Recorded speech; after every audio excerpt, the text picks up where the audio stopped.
Welcome everybody to the After Service podcast. I need to address something. I've been getting this a lot in the comment section, and it's kind of fun. I wasn't going to bring it up. I wasn't going to bring it up before it became something that was being brought up to my attention. But out of respect for my crew, the audience, the people that watch, the 0.5% of women that watch the show, because it's what, like 99.5% men. 99.95% men, I think, was the statistic on that one. There we go. Yeah, that's what it is. So for that half woman watching this, you're fucking holding it down. And I bet you anything, it's the same two women. Showing up every week or whatever, however long it takes for us. Just support. It's like, what was my man doing last night? What was he talking about? So number one, no, Aaron is not a guest. In fact, I would find it very odd to have a guest 2 episodes in a row. It's a long-term guest. A long-term guest. Hey, it could be. I mean, Joe Rogan had like Red Band on. I don't know if you know who Red Band is. I think it was his producer for a while. You saying Red Band or Red Man? Yeah, no, Red Band. REDBAN. Not familiar. He had him on, I think, for the first like 40 episodes, and then he just did his own thing. Gotcha. I mean, not a big Joe Rogan podcast. My guy is a little strange sometimes, but I like the clips. I like all the clips from the show. I like a la carte Joe Rogan. The clip notes of it, you know? The fun ones. The one where he doesn't have to give his opinion on serious things. Yeah. I'm not going to watch 3.5 hours, but I'll watch 5 minutes of it, you know? It's tolerable. And so I wanted to introduce you formally. I wanted to make this a more Aaron-esque episode, kind of just like let everyone know. I mean, everyone knows who I am. For those that believe that for those that believe what I say I am, they have an idea. Some people think I am a fraud. That's okay. But I always felt that doing the Line Cook talk felt very not preachy, but it's like, look, I'm just trying to spit game, and like we've had the discussion before. Chefs, especially when you're a line cook, love to paint their position like this. Like, you just don't have the mental fortitude to understand what goes into it. Yeah, they definitely do. They like to hold their secrets really close. They like to hold their secrets. Like, can you just give me like something practical that I can work on? And it's something that I've done. Like, for me, it's been, what can I show literally everyone, so that way they don't have to believe all the bullshit that's going to be fed to them. Especially if you're 18 going to high school or just getting into the kitchen. Yeah. You're going to get fed a spoonful of bullshit. Not by all the chefs, but a fair amount of them. And a lot of the line cooks that you be working too with, there is a little bit of hazing that goes on with that. There definitely is. So it's good to know what you're walking into. Yeah. It's good to know what the environment is. At the very least, you won't look so green. At least that's my goal with Line Cook Talk. What I began to have a problem with, I would say, over last summer is I felt like, you know what? I'm more than that maybe chef, Big Brother character that I've grown myself to be. I like to bullshit a lot, and I think I bullshitted a lot in the kitchen. I like to joke around. I like to get work done. I can confirm you bullshitted a lot in the kitchen.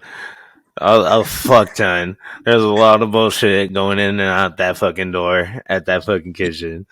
The bird was fun. It was a lot of bird shit. Okay, I made sure that fence was nice and white, covered in shit. Okay, I did my part. Yeah. So, I wouldn't want to be in front of a camera by myself for an hour just bullshitting. I think it wouldn't grasp the full context of the kind of person that I am. So I figured, you know what? I'm going to bring in someone that I've worked with, someone that I think I've built good rapport with, someone that I know, like, I wouldn't have you on it if I didn't think, if I wouldn't work with you, Aaron, I wouldn't have you on, if that makes sense. Because it's like, why the fuck would I want to be like, these are my, I'm bullshitting, but I don't like bullshitting with people who just can't work. It's like, I'm glad you can tell jokes, but can you fucking take care of Let's your move. station. Move and talk, right? Exactly, move and talk.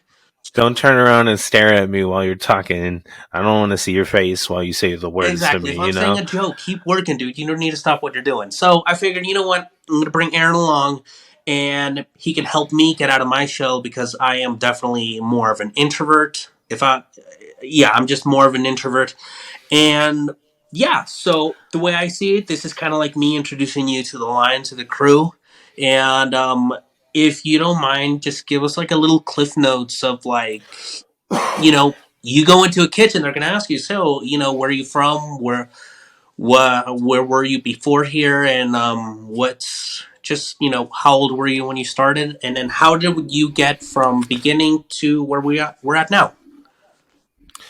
So I started fucking around with food when I was 18, working at a deli at Whole Foods. Um, and I did that for a long time. I went through deli to deli to Bodines. So I always had the Bodines work shirt on all the time when I was working at the Bird. But I really started working in a restaurant when I was like 23, and I got a job dishwashing at Brewster's in Petaluma, big barbecue place. Um, I'm 6'8" for people who don't know. Got my makeup on my face. But he took one look at me and was like, we got to get this guy on the line. He's bent over 90-degree angle over a fucking dish pit doing dishes, worked my ass off. He was like, let's put him on the line. So he let me flip burgers at Brewster's. And I did that for like a year and a half. And then I got kind of fed up with going to a different town to work in a restaurant for a long time, so I got a job at the Bird. That was like, I think 2017 or 2018. That sounds right. Yeah.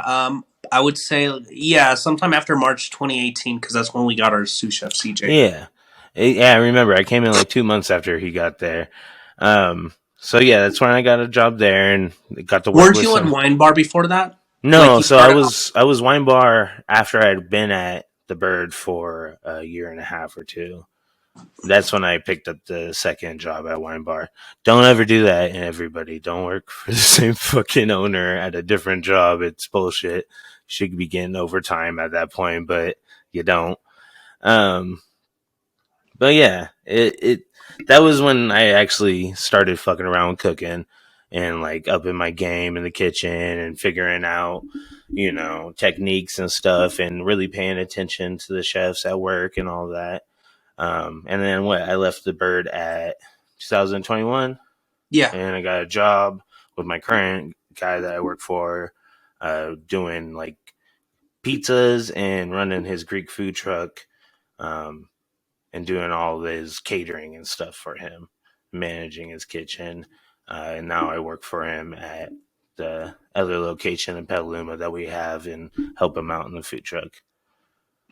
Right on. And you said the food truck is what is it? It's Greek food. It's Mediterranean, so we do like a lot of souvlaki and like loukoumades, which is like a Greek beignet. But then I Mm-hmm. make all the pastries as well, like the spanakopita and tiropita, and we do like a Greek lasagna called pasticcio, super fire. Um, and then gyros, stuff like that, falafel. Yeah, right on, man. How many covers do you say on a busy night, On a busy including night, like takeout well, and everything? he does a lot of like festivals and stuff like that, and like a lot of the music events at Summer Village. So we're selling like at least 300 euros plus, just doing fries on the side and doing the souvlaki skewers and all that, and then the beignets as well. But on a good night, I'm saying like 400, Oh, that's a 300, good amount. 400. Good amount. Hey guys, I hope you're enjoying this episode of the After Service Podcast. I'd like to take a break to talk to you about the sponsor of the After Service Podcast, Esthete and Philistine, after service clothing for those who wear the kitchen on their sleeves. Founded by the idea that we are not one thing, Esthete, one having or affecting sensitivity to the beautiful, especially in art, and Philistine, a person who is guided by materialism and is usually disdainful of intellectual or artistic values, or one uninformed in a special area of knowledge. Aesthete and Philistine is an acknowledgement of both the loftier and depraved sides of humanity, a nod to us all, recognizing that all humans are tragically and triumphantly both. Never praising or devaluing one another, we simply acknowledge, not judge, that we are all at once both aesthete and Philistine. Nowhere more apparent than in the professional kitchen. Check their merch out at sphil, AESPHIL.com. That's AESPHIL.com. Now, back to our episode. Numbers and memorizing, and it has nothing to do. You're less involved with the line. Yeah, when I was at the Mission Spot and we were running the pizza place out of there, I was doing all the ordering and stuff. And I honestly, it's a pain in the ass, you know, all the time to have to worry about what's in stock, what we have, do all the ordering, and kind of figure out the logistics of the whole operation.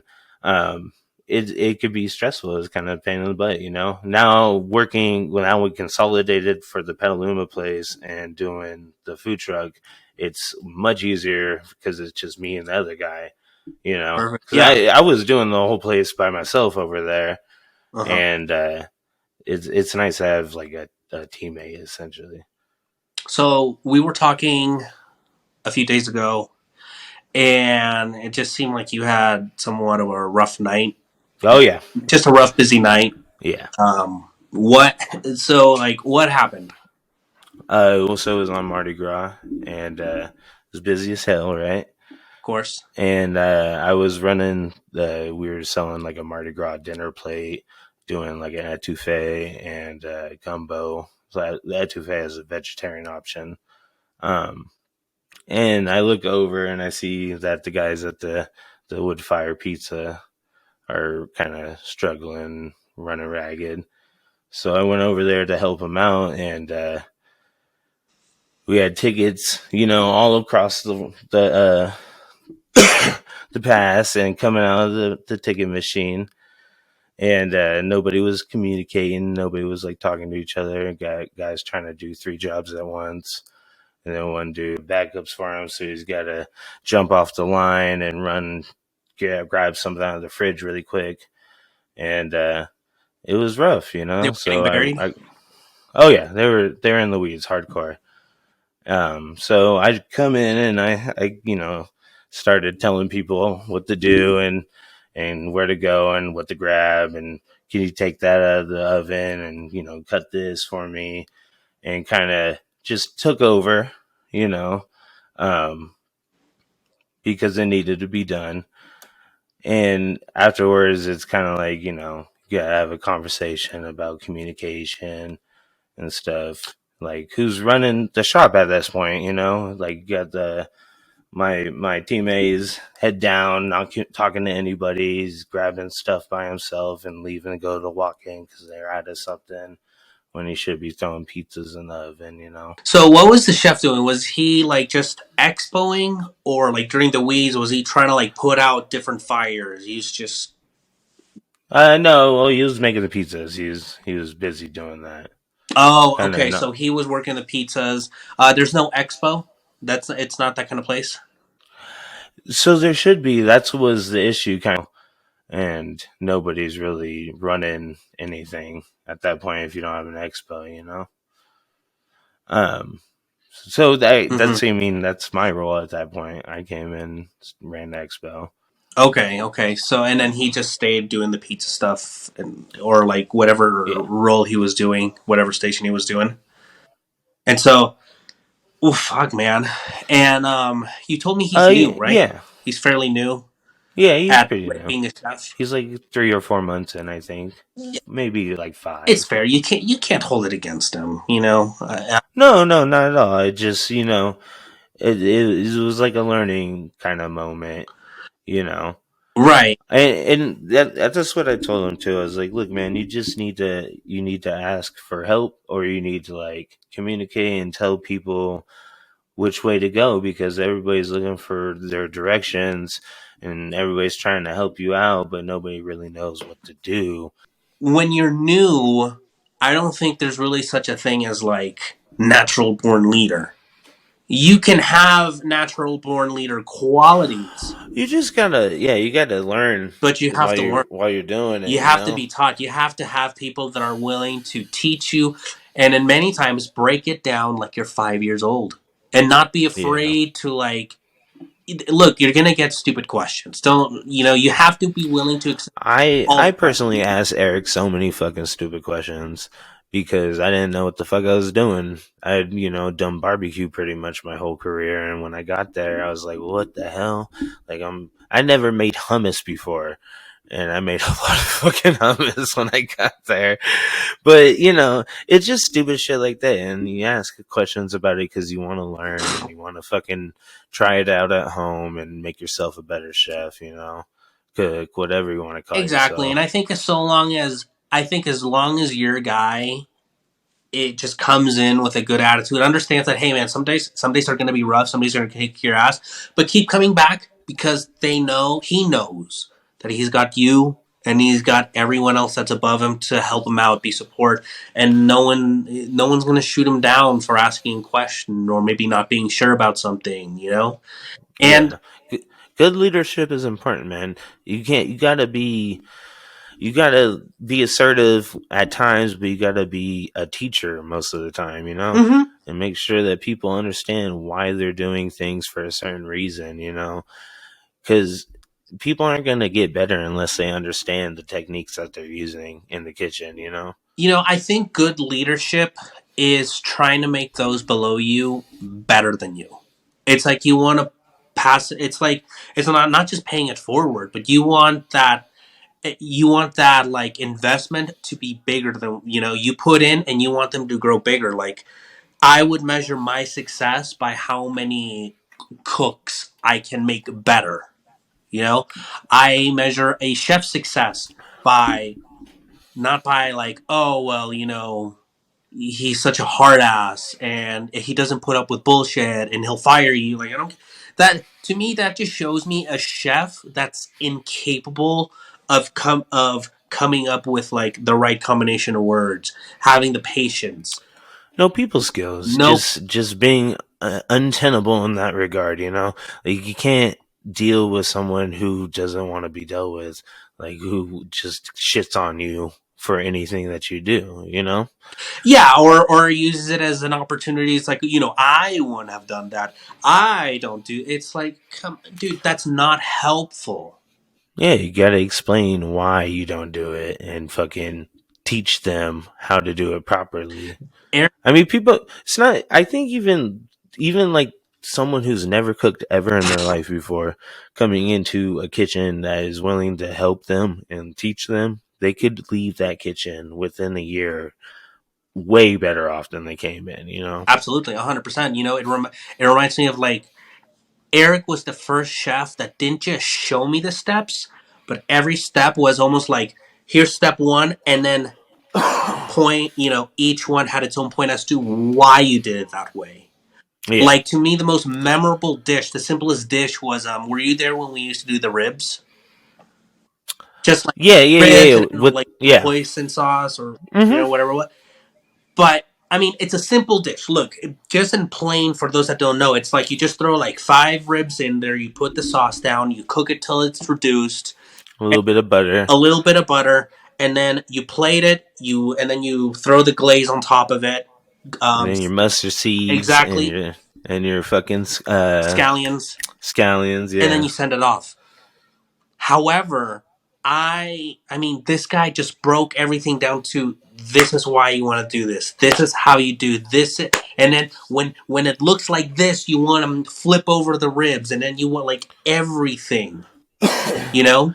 Right, like he would explain to you like how much butter you want to use when you're making the sauce, because if you use too much and you cook it too long, it'll break and this and that.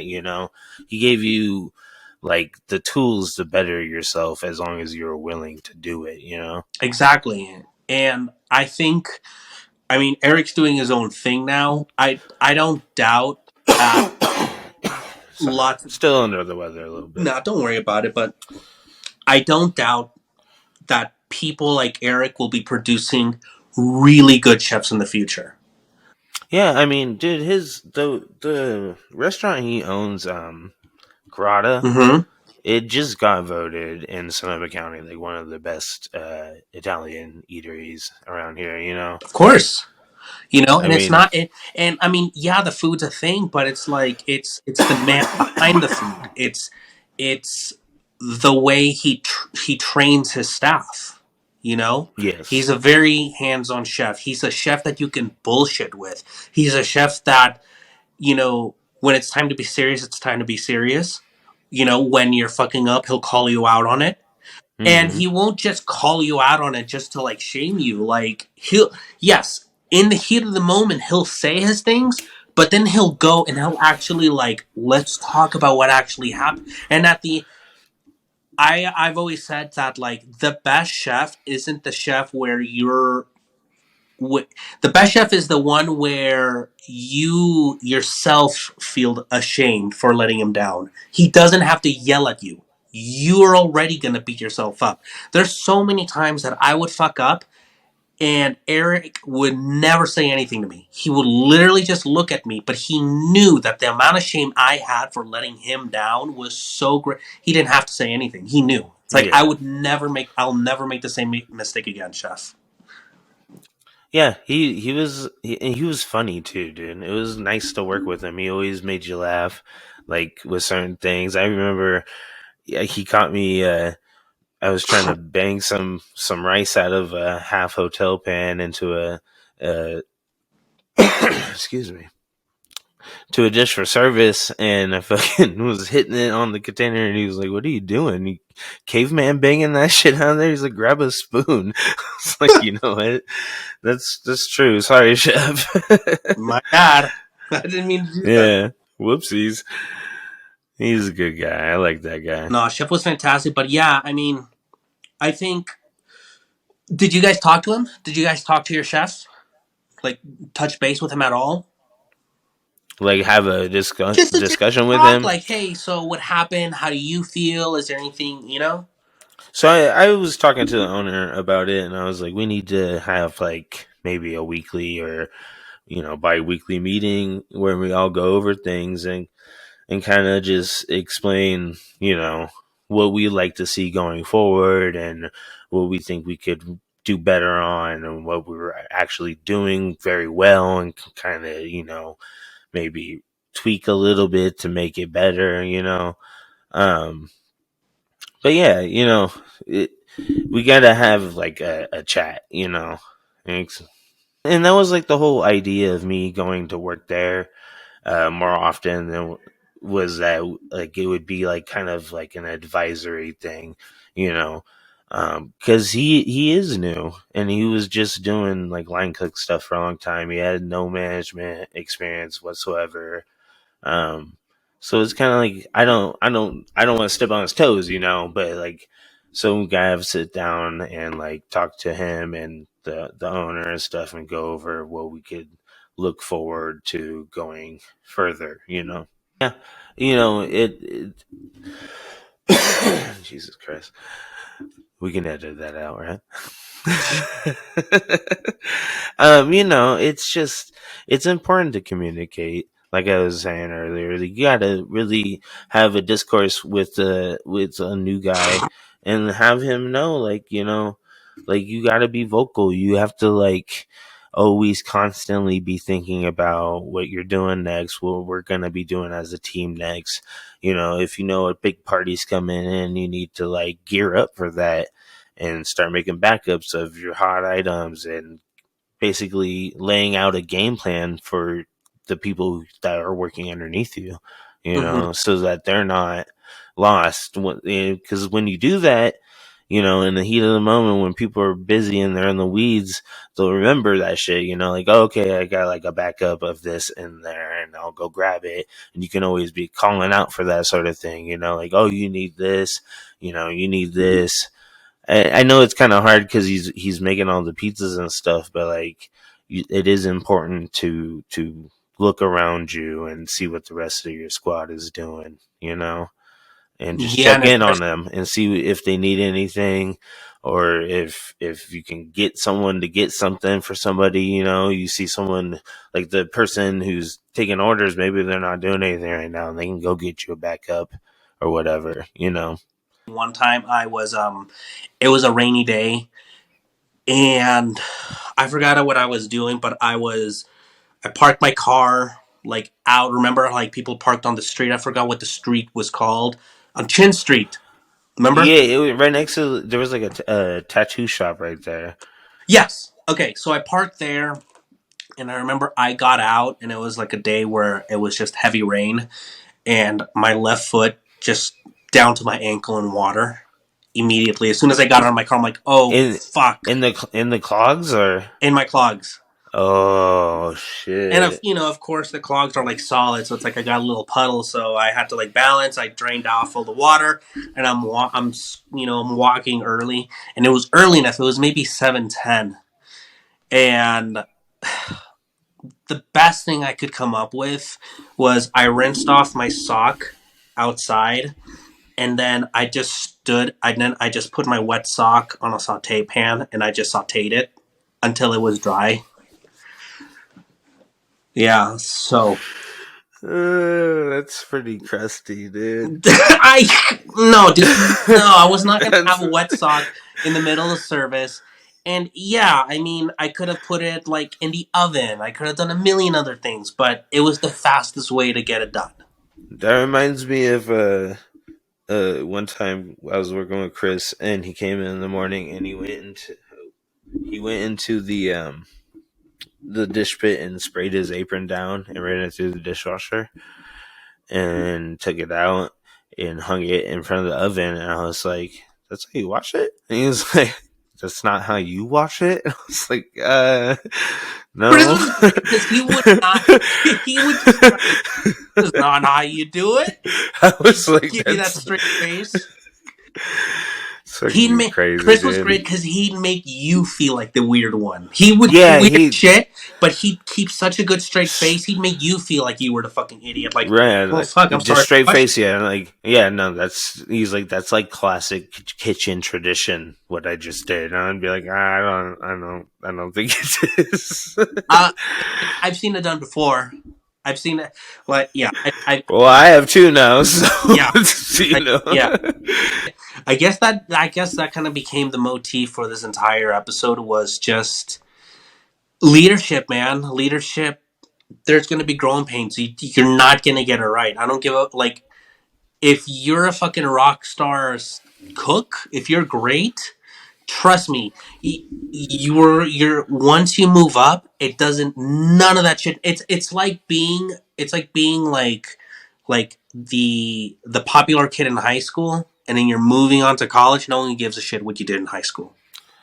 I guess the other part of it could be, you're only as strong as your weakest link in your crew. And if a bunch of people or one person is not pulling their weight, then, what can you do? Besides, if you can change that, albeit through, having a talk with somebody, or just getting rid of someone, hiring someone else, you should, but, you are only as strong as your crew, really, too. You guys, we have to support each other. We have to have each other's back and understand. It's like, listen, man, if that's his first time being leadership, have his back. Like, he's not going to get it right, Yeah. And just kind of like Eric once told me, it's like, listen, it's not my job to decide what's right or what's wrong. It's just do what my lead or my sous chef says, and if it's a wrong call, it doesn't fall on me. It falls on him. Yeah. And that's not me washing my hands. It's like, my job is to show up and support him. And me supporting him is either keeping my station stocked, being order, putting those tickets out, asking him what else I can do, doing a number of things, to help his job be easier. And if he makes those mistakes along the way, you don't need to take it. It's frustrating. I'm not saying that it's not frustrating, but it's not against you personally, No, exactly. It just is what it is. And if that's if you're at the bottom. And then if you're above that leader, that chef or whatever, it's just comes down to how well you can communicate, how patient you can be. Um, sometimes you got to be hands on, and there are situations where some people just can't be helped. I think